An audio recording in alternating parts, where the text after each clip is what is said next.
নমস্কাৰ বন্ধুসকল, মোৰ চেনেল বিশ্বজিৎ ব্লগছ আছামিছলৈ আপোনালোকক আন্তৰিকতাৰে স্বাগতম জনাইছোঁ। প্ৰত্যেক বছৰেই সলনি হয়, কেলেণ্ডাৰ পৰিৱৰ্তন হয়, কিন্তু প্ৰায়ে আমি নিজকে এৰি আহোঁ কামৰ হুলস্থুলত, দায়িত্বৰ বোজাৰ তলত আৰু মানুহৰ আশাৰ মাজত। আমি সেইটো পাহৰি যাওঁ যে আমিও এজন মানুহ।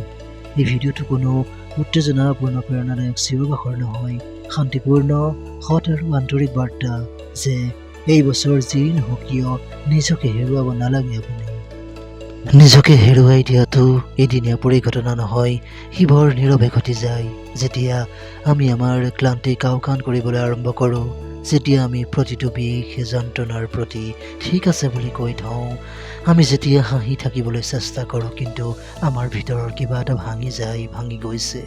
ইয়াৰ পৰাই আৰম্ভ হয় আমাৰ নিজৰ পৰা আঁতৰি যোৱাৰ আৰম্ভণি। নিজকে হেৰুৱাৰ অৰ্থ কি? নিজকে হেৰুৱাৰ অৰ্থ এইটো নহয় যে আমি দুৰ্বল। নিজকে হেৰুৱাৰ অৰ্থ হ'ল আমাৰ অনুভৱবোৰ দমন কৰা, আমাৰ নিজৰ মাতটোক আওকাণ কৰি দিয়া, নিজৰ প্ৰয়োজনীয়তাক বশ কৰি ৰখা আৰু অনবৰতে নিজকে পতিয়ন নিয়াবলগীয়া হোৱা। লাহে লাহে আমি অভিনয় কৰিবলৈ আৰম্ভ কৰোঁ, জীয়াই থাকিবলৈ পাহৰি যাওঁ। আমি কিয় প্ৰতি বছৰে একেই ভুলৰ পুনৰাবৃত্তি কৰোঁ? কাৰণ আমাক শিকোৱা হৈছিল প্ৰথমে আনক সন্তুষ্ট কৰা, প্ৰথমে দায়িত্ববোৰ পালন কৰা, প্ৰথমে কামবোৰ সম্পূৰ্ণ কৰি লোৱা। কিন্তু সেই কথা আমাক কোনেও শিকাব পৰা নাছিল যে আত্মযত্নও এক গুৰুত্বপূৰ্ণ। আপোনাৰ হৃদয়ৰ কথা শুনাটো কোনো দুৰ্বলতা নহয়, ইও এক প্ৰয়োজন তথা সচেতনতা। এই বছৰ কোনো উচ্চ লক্ষ্য নিৰ্ধাৰণ নকৰিব, মাত্ৰ নিজকে এইটো কওক, মই নিজকে অৱহেলা নকৰোঁ।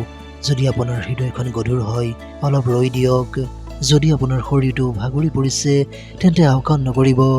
যদি আপোনাৰ হৃদয়ে কিবা কয়, তেন্তে দমন নকৰিব, কাৰণ নিজৰ কথা শুনাসকলেহে ভাঙি যোৱাৰ পৰা হাত সাৰিব পাৰে। প্ৰতি নিশা আপোনাৰ শোৱাৰ আগতে নিজকে সুধিব, আজি মই নিজৰ বাবে কি কৰিলোঁ? আজি মই কি সহ্য কৰিলোঁ যিটো এৰাই চলিব পৰা গ'লহেঁতেন? আজি মোৰ সঁচাকৈ কেনে লাগিছে?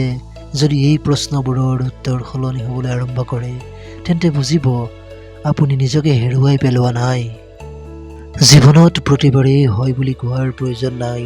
ভাল মানুহ হোৱাটো ভাল কথা, কিন্তু প্ৰতিবাৰেই নিজকে আঁতৰাই ৰখাটো নিজৰ প্ৰতি অন্যায়। সীমা নিৰ্ধাৰণ কৰক, না ক'বলৈ শিকক। মনত ৰাখিব, সীমা স্বাৰ্থপৰতা নহয়, ই এক আত্মসন্মানহে।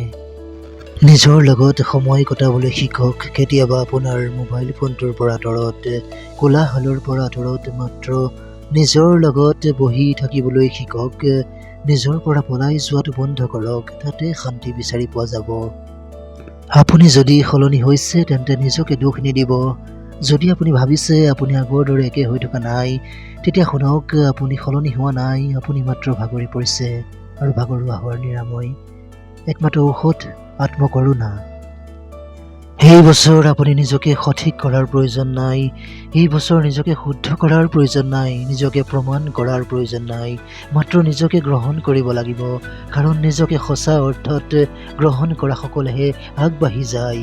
এই পৃথিৱীয়ে আপোনাক বহু কিবা কৰি তুলিব বিচাৰে, কিন্তু মই মাত্ৰ আপোনালোকক এইটো ক'ব বিচাৰিছোঁ, এইবাৰ নিজকে হেৰুৱাব নালাগে। আপুনি যি ঠিক আপুনি সেইদৰেই আপুনি আগবাঢ়ি যাওক, সেয়াই আপুনি যথেষ্ট, সেইদৰেই আপুনি যথেষ্ট। ভিডিঅ'টো যদি ভাল লাগিল তেন্তে লাইক কৰিব আৰু চেনেলটো ছাবস্ক্ৰাইব কৰিব। ধন্যবাদ।